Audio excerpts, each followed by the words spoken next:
Belakangan mana? Halo teman-teman.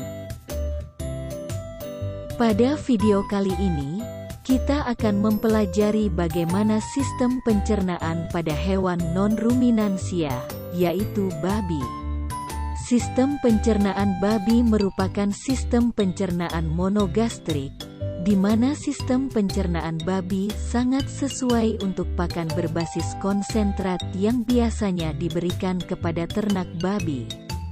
Untuk pakan babi juga tidak terlalu sulit, cukup diberikan pakan yang banyak mengandung protein, energi, mineral serta vitamin supaya babi akan cepat besar dan sehat. Pakan yang telah dimakan oleh babi akan melalui beberapa saluran pencernaan, yaitu mulut. Mulut merupakan tempat di mana pakan pertama kali memasuki sistem pencernaan. Di sini terjadi pemecahan secara mekanis di mana pakan dikunyah dan dipecah menjadi ukuran yang lebih kecil menggunakan gigi. Air ludah atau saliva yang diproduksi dalam mulut berfungsi melunakkan dan melembabkan pakan. Saliva juga mengandung enzim amileisik mulai memecah pati, karbohidrat dalam pakan. Lidah dalam mulut membantu mendorong makanan masuk ke kerongkongan, esofagus. Kerongkongan, esofagus. Kerongkongan merupakan saluran yang membawa makanan dari mulut ke lambung. Kontraksi otot mendorong makanan ke lambung. Di akhir kerongkongan terdapat katup yang disebut cardiac valve, yang mencegah kembalinya makanan yang telah sampai di lambung ke kerongkongan. Lambung, stomak. Lambung merupakan tempat di mana asam klorida yang dikeluarkan oleh sel-sel di dinding lambung. Penambahan asam klorida pada makanan terjadinya pemecahan ikatan kimia di dalam makanan dan terbentuknya partikel kecil karbohidrat, lemak dan protein. Ada sedikit dari partikel ini yang diabsorpsi di lambung dan diangkut oleh darah.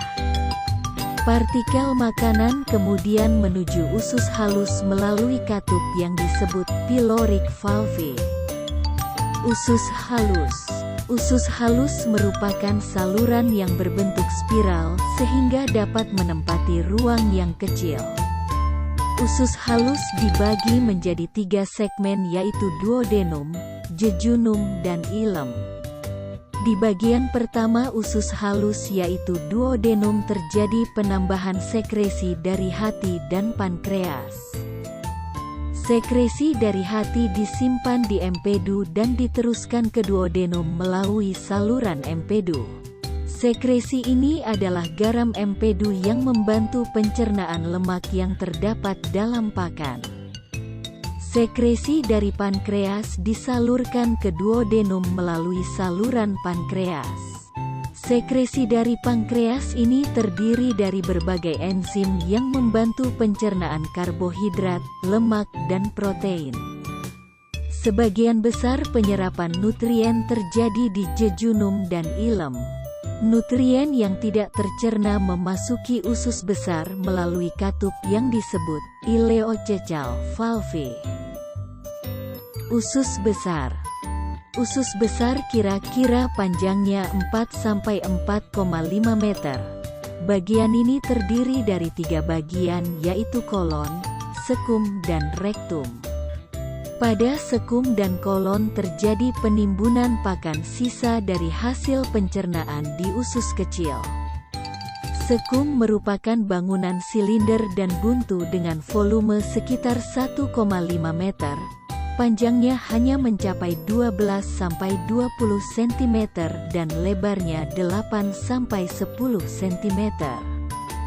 Di sini terjadi pencernaan serat dalam jumlah kecil atau terbatas di mana mikroba menghasilkan enzim selulase yang memecah selulosa atau serat kasar. Sistem pencernaan serat kasar di sini tidak efisien. Kolon babi mula-mula lebarnya sama dengan sekum, makin ke belakang makin mengecil. dengan panjang sekitar 4-5 meter. Anus. Anus merupakan lubang di mana sisa pencernaan dikeluarkan dari tubuh. Pakan yang tidak tercerna dan tidak terabsorpsi akan dikeluarkan melalui anus sebagai tinja.